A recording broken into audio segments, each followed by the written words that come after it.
ओम शांति। आज 10 जनवरी 2025 के साकार बाप दादा के मधुर महावाक्य है। बाबा ने कहा, मीठे बच्चे, बाप तुम्हें ज्ञान योग की खुराक खिलाकर जबरदस्त खातिरी करते हैं, तो सदैव खुश मौज में रहो और श्रीमत अनुसार सबकी खातिरी करते चलो। प्रश्न, इस संगम युग पर आपके पास सबसे अमूल्य चीज कौन सी है जिसकी संभाल करनी है? उत्तर, इस सर्वोत्तम ब्राह्मण कुल में आपकी यह जीवन बहुत अमूल्य है, इसलिए शरीर की संभाल जरूर करनी है। ऐसे नहीं यह तो मिट्टी का पुतला है, कहाँ यह खल्लास हो जाए। नहीं, इनको जीते रखना है। कोई बीमार होते हैं तो उनसे तंग नहीं होना चाहिए। उनको बोलो तुम शिव बाबा को याद करो। जितना याद करेंगे उतना पाप कटते जाएंगे। उनकी सर्विस करनी चाहिए। जीता रहे, शिव बाबा को याद करता रहे। ओम शांति। ज्ञान का तीसरा नेत्र देने वाला रूहानी बाप बैठ रूहानी बच्चों को समझाते हैं। ज्ञान का तीसरा नेत्र सिवाय बाप के और कोई दे नहीं सकता। अभी तुम बच्चों को ज्ञान का तीसरा नेत्र मिला है। अभी तुम बच्चे जानते हो कि यह पुरानी दुनिया बदलने वाली है। बेचारे मनुष्य नहीं जानते कि कौन बदलाने वाला है और कैसे बदलाते हैं, क्योंकि उन्हों को ज्ञान का तीसरा नेत्र ही नहीं है। तुम बच्चों को अभी ज्ञान का तीसरा नेत्र मिला है, जिससे तुम सृष्टि के आदि मध्य अंत को जान गए हो। यह है ज्ञान की सैक्रीन। सैक्रीन की एक बूंद भी कितनी मीठी होती है। ज्ञान का एक ही अक्षर है, मन मना भव। यह अक्षर कितना मीठा है। अपने को आत्मा समझ बाप को याद करो।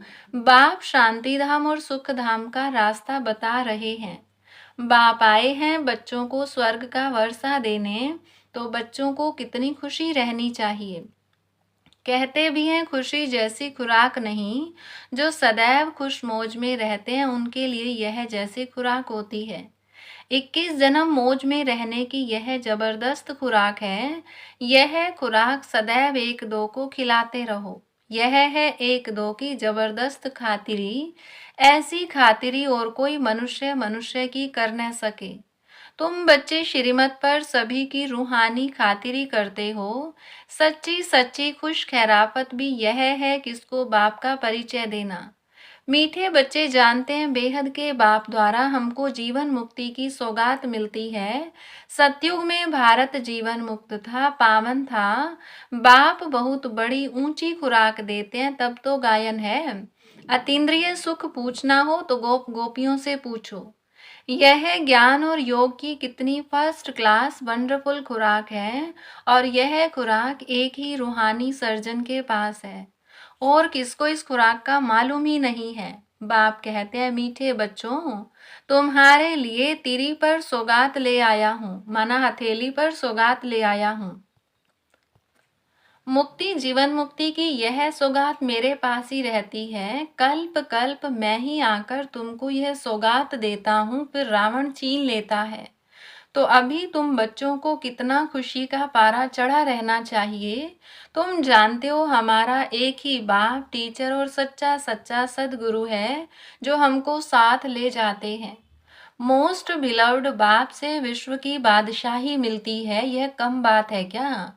बच्चों को सदैव हर्षित रहना चाहिए। Godly student life is the best, यह अभी का ही गायन है ना। फिर नई दुनिया में तुम सदैव खुशियां मनाते रहेंगे। दुनिया नहीं जानती कि सच्ची सच्ची खुशियां कब मनाई जाएंगी। मनुष्यों को तो सतयुग का ज्ञान ही नहीं है, तो यहाँ ही मनाते रहते हैं।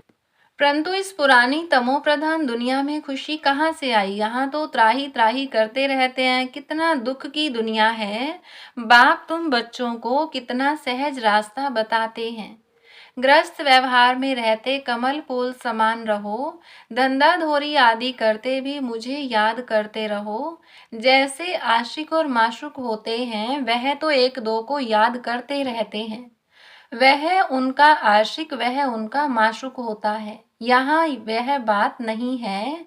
यहाँ तो तुम सभी एक माशुक के जन्म जन्मांतर से आशिक रहे हो। बाप तुम्हारा कभी आशिक नहीं बनता। तुम उस माशुक को आने लिए याद करते आए हो। जब दुख जास्ती होता है तो जास्ती सुमिरन करते हैं। तब तो गायन भी है, दुख में सुमिरन सब करें, सुख में करे ना कोई। इस समय जैसे बाप सर्वशक्तिमान है, दिन प्रतिदिन माया भी सर्वशक्तिमान तमो प्रधान होती जाती है। इसलिए अब बाप कहते हैं, मीठे बच्चे देही अभिमानी बनो, अपने को आत्मा समझ मुझ बाप को याद करो और साथ साथ दैवी गुण भी धारण करो। तुम ऐसे मना लक्ष्मी नारायण बन जाएंगे। इस पढ़ाई में मुख्य बात है ही याद की। ऊंच ते ऊंच बाप को बहुत प्यार स्नेह से याद करना चाहिए। वह ऊंच ते ऊंच बाप ही नई दुनिया स्थापन करने वाला है। बाप कहते हैं, मैं आया हूँ तुम बच्चों को विश्व का मालिक बनाने, इसलिए अब मुझे याद करो तो तुम्हारे अनेक जन्मों के पाप कट जाएंगे। पतित पावन बाप कहते हैं, तुम बहुत पतित बन गए हो, इसलिए अब मुझे याद करो तो तुम पावन बन और पावन दुनिया का मालिक बन जाएंगे। पतित पावन बाप को ही बुलाते हैं ना। अब बाप आए हैं तो जरूर पावन बनना पड़े। बाप दुख हरता सुख करता है। बरोबर सतयुग में पावन दुनिया थी तो सभी सुखी ही थे। अब बाप फिर से कहते हैं, बच्चे शांति धाम और सुख धाम को याद करते रहो। अभी है संगम युग। खिवैया तुमको इस पार से उस पार ले जाते हैं। नैया कोई एक नहीं, सारी दुनिया जैसे एक बड़ा जहाज है, उनको पार ले जाते हैं। तुम मीठे बच्चों को कितनी खुशियां होनी चाहिए। तुम्हारे लिए तो सदैव खुशी ही खुशी है। बेहद का बाप हमको पढ़ा रहे हैं। वाह, यह तो कभी न सुना न पढ़ा। भगवान वाच, मैं तुम रूहानी बच्चों को राजयोग सिखा रहा हूँ तो पूरी रीति सीखना चाहिए, धारणा करनी चाहिए, पूरी रीति पढ़ना चाहिए। पढ़ाई में नंबरवार तो सदैव होते ही हैं। अपने को देखना चाहिए, मैं उत्तम हूँ, मध्यम हूँ व कनिष्ठ हूँ। बाप कहते हैं, अपने को देखो, मैं उच्च पद पाने के लायक हूँ, रूहानी सर्विस करता हूँ। क्योंकि बाप कहते हैं, बच्चे सर्विसेबल बनो, फॉलो फादर करो।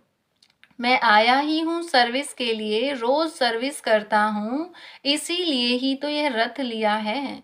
इनका रथ बीमार पड़ जाता है तो मैं इनमें बैठ मुरली लिखता हूँ। मुख से तो बोल नहीं सकते तो मैं लिख देता हूँ, ताकि बच्चों के लिए मुरली मिस न हो। तो मैं भी सर्विस पर हूँ ना, यह है रूहानी सर्विस। तो तुम बच्चे भी बाप की सर्विस में लग जाओ। On God fatherly service. जो अच्छा पुरुषार्थ करते हैं, अच्छी सर्विस करते हैं, उनको महावीर कहा जाता है। देखा जाता है कौन महावीर हैं, जो बाबा के डायरेक्शन पर चलते हैं। बाप का फरमान है, अपने को आत्मा समझ भाई भाई देखो, इस शरीर को भूल जाओ। बाबा भी शरीर को नहीं देखते हैं। बाप कहते हैं, मैं आत्माओं को देखता हूँ। बाकी यह तो ज्ञान है कि आत्मा शरीर बिगर बोल नहीं सकती। मैं भी इस शरीर में आया हूँ, लोन लिया हुआ है। शरीर साथ ही आत्मा पढ़ सकती है। बाबा की बैठक यहाँ भ्रिकुटी में है। यह है अकाल तख्त, आत्मा अकाल मूरत है। आत्मा कब छोटी बड़ी नहीं होती है, शरीर छोटा बड़ा होता है। जो भी आत्माएं हैं उन सभी का तख्त यह भ्रिकुटी है। शरीर तो सभी के भिन्न भिन्न होते हैं। किसका अकाल तख्त पुरुष का है, किसका अकाल तख्त स्त्री का है, किसका अकाल तख्त बच्चे का है। बाप बैठ बच्चों को रूहानी ड्रिल सिखलाते हैं। जब कोई से बात करो तो पहले अपने को आत्मा समझो। हम आत्मा फलाने भाई से बात करते हैं। बाप का पैगाम देते हैं कि शिव बाबा को याद करो, याद से ही जंग उतरनी है। सोने में जब अलाएं पड़ती हैं तो सोने की वैल्यू कम हो जाती है। तुम आत्माओं में भी जंग पड़ने से तुम वैल्यूलेस हो गए हो। अब फिर पावन बनना है। तुम आत्माओं को अब ज्ञान का तीसरा नेत्र मिला है। उस नेत्र से अपने भाइयों को देखो। भाई भाई को देखने से कर्मेंद्रियां चंचल नहीं होंगी। राज्य भाग्य लेना है, विश्व का मालिक बनना है तो यह मेहनत करो। भाई भाई समझ सभी को ज्ञान दो, तो फिर यह टेव पक्की हो जाएगी। सच्चे सच्चे ब्रदर्स तुम सभी हो। बाप भी ऊपर से आए हैं, तुम भी आए हो। बाप बच्चों सहित सर्विस कर रहे हैं। सर्विस करने की बाप हिम्मत देते हैं। हिम्मते बच्चे मत दे बाप। तो यह प्रैक्टिस करनी है। मैं आत्मा भाई को पढ़ाता हूँ, आत्मा पढ़ती है ना। इसको स्पिरिचुअल नॉलेज कहा जाता है, जो रूहानी बाप से ही मिलती है। संगम पर ही बाप आकर यह नॉलेज देते हैं कि अपने को आत्मा समझो। तुम नंगे आए थे, फिर यहाँ शरीर धारण कर तुमने 84 जन्म पार्ट बजाया है। अब फिर वापस चलना है, इसीलिए अपने को आत्मा समझ भाई भाई की दृष्टि से देखना है। यह मेहनत करनी है, अपनी मेहनत करनी है। दूसरे में हमारा क्या जाता। चैरिटी बिगिंस एट होम, अर्थात पहले खुद को आत्मा समझ फिर भाइयों को समझाओ, तो अच्छी रीति तीर लगेगा। यह जोहर भरना है। मेहनत करेंगे तब ही उच्च पद पाएंगे। इसमें कुछ सहन भी करना पड़ता है। जब कोई उल्टी सुल्टी बात बोले तो तुम चुप रहो। तुम चुप रहेंगे तो फिर दूसरा क्या करेगा। ताली दो हाथ से बजती है। एक ने मुख की ताली बजाई, दूसरा चुप कर दे तो वह आपे ही चुप हो जाएंगे। ताली से ताली बजने से आवाज हो जाता है। बच्चों को एक दो का कल्याण करना है। बाप समझाते हैं, बच्चे सदैव खुशी में रहने चाहते हो तो मन मना भव। अपने को आत्मा समझ बाप को याद करो। भाइयों तरफ देखो, माना आत्माओं तरफ देखो। तो बच्चों को रूहानी यात्रा पर रहने की आदत डालनी है। तुम्हारे ही फायदे की बात है। बाप की शिक्षा भाइयों को देनी है। बाप कहते हैं, मैं तुम आत्माओं को ज्ञान दे रहा हूँ। आत्मा को ही देखता हूँ। मनुष्य मनुष्य से बात करेंगे तो उनके मुंह को देखेंगे ना। तुम आत्मा से बात करते हो तो आत्मा को ही देखना है। बल शरीर द्वारा ज्ञान देते हो, परंतु इसमें शरीर का भान तोड़ना होता है। तुम्हारी आत्मा समझती है परमात्मा बाप हमको ज्ञान दे रहे हैं। बाप भी कहते हैं आत्माओं को देखता हूँ।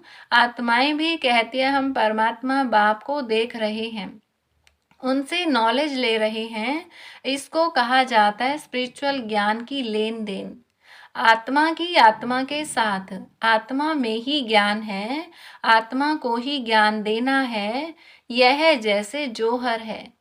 तुम्हारे ज्ञान में यह जोहर भर जाएगा तो किसको भी समझाने से झट तीर लग जाएगा। बाप कहते हैं प्रैक्टिस करके देखो, तीर लगता है ना। यह नई टेव डालनी है तो फिर शरीर का भान निकल जाएगा। माया के तूफान कम आएंगे, बुरे संकल्प नहीं आएंगे, क्रिमिनल आई भी नहीं रहेगी। हम आत्मा ने 84 का चक्र लगाया। अब नाटक पूरा होता है। अब बाबा की याद में रहना है। याद से ही तमो प्रधान से सतो प्रधान बन सतो प्रधान दुनिया के मालिक बन जाएंगे। कितना सहज है। बाप जानते हैं बच्चों को यह शिक्षा देना भी मेरा पार्ट ही है, कोई नई बात नहीं। हर 5000 वर्ष बाद हमको आना होता है। मैं बंधाईमान हूँ। बच्चों को बैठ समझाता हूँ, मीठे बच्चे रूहानी याद की यात्रा में रहो तो अंत मते सो गति हो जाएगी। यह अंत काल है ना। मामे कम याद करो तो तुम्हारी सदगति हो जाएगी। याद की यात्रा से पाया मजबूत हो जाएगा। यह देही अभिमानी बनने की शिक्षा एक ही बार तुम बच्चों को मिलती है। कितना वंडरफुल ज्ञान है। बाबा वंडरफुल है तो बाबा का ज्ञान भी वंडरफुल है। कब कोई बता न सके। अभी वापस चलना है, इसीलिए बाप कहते हैं मीठे बच्चों यह प्रैक्टिस करो। अपने को आत्मा समझ, आत्मा को ज्ञान दो। तीसरे नेत्र से भाई भाई को देखना है। यह बड़ी मेहनत है। यह है तुम ब्राह्मणों का सर्वोत्तम उच्च ते उच्च कुल। इस समय तुम्हारा जीवन अमूल्य है, इसीलिए शरीर की भी संभाल करनी है। तमो प्रधान होने कारण शरीर की आयु भी कम होती गई है। अब तुम जितना योग में रहेंगे उतना आयु बढ़ेगी।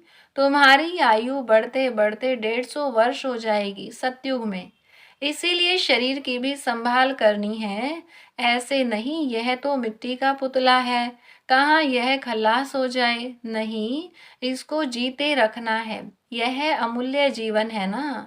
कोई बीमार होते हैं तो उनसे तंग नहीं होना चाहिए। उनको भी बोलो शिव बाबा को याद करो। जितना याद करेंगे उतना उनके पाप कटते जाएंगे। उनकी सर्विस करनी चाहिए। जीता रहे शिव बाबा को याद करता रहे।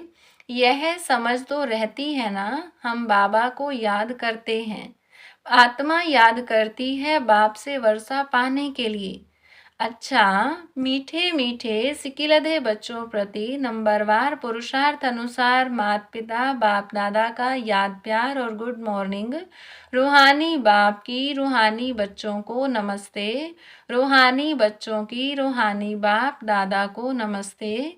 धारणा के लिए मुख्य सार। पहली पॉइंट, अपने को देखो, मैं पुरुषार्थ में उत्तम हूँ, मध्यम हूँ या कनिष्ठ हूँ।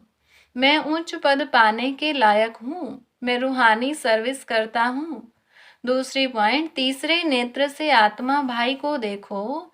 भाई भाई समझ सभी को ज्ञान दो। आत्मिक स्थिति में रहने की आदत डालो तो कर्मेंद्रियां चंचल नहीं होंगी। वरदान, ब्रह्मा बाप समान महात्याग से महान भाग्य बनाने वाले फरिश्ता सो विश्व महाराजन भव। फरिश्ता सो विश्व महाराजन बनने का वरदान उन्हीं बच्चों को प्राप्त होता है जो ब्रह्मा बाप के हर कर्म रूपी कदम के पीछे कदम उठाने वाले हैं, जिनका मन बुद्धि संस्कार सदा बाप के आगे समर्पित है।